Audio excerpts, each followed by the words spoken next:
And finally అమ్మ చాలాసార్లు నేను అడిగాను అమ్మని, ఇలా ప్రీ రిలీజ్ ఈవెంట్కి నువ్వే చేయాలమ్మా అని చెప్పి అడిగాను.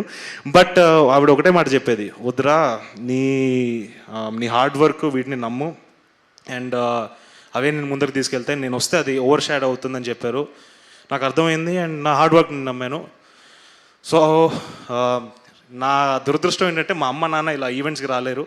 వచ్చుంటే వాళ్ళిద్దరు కాళ్ళు మొక్కి నేను నమస్కరించేవాడిని, ఎందుకంటే వాళ్ళు లేకపోతే నేను ఏం లేను. సో థ్యాంక్ యూ అమ్మ, థ్యాంక్ యూ నాన్న, love you both, thank you so much. Thank you Roshan, and once again congratulations. డెఫినెట్గా బబుల్ గమ్ వచ్చిన టైంలో అన్నారు సుమ గారు, రాజీవ్ గారు వాళ్ళ అబ్బాయి చాలా బాగా చేశారని. బట్ మోగ్లీ వచ్చే టైంకి మీరు క్రియేట్ చేశారు, రోషన్ కనకాల బాగా చేశారని. సో ఇది కంటిన్యూ అవుతూ ఉంటుంది. మీ తలరాతలో మీరు స్టార్ అవ్వాలని రాసిపెట్టుంది.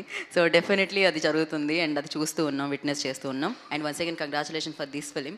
అండ్ ఎస్, ఇంకా చాలా ఉంది, long way to go. Thank you. And నా దట్ డెడికేషన్, మంచితనం అంటే నాకు సాయి దుర్గ తేజ్ గారు కనిపిస్తూ ఉంటారు అనమాట. He is very positive person.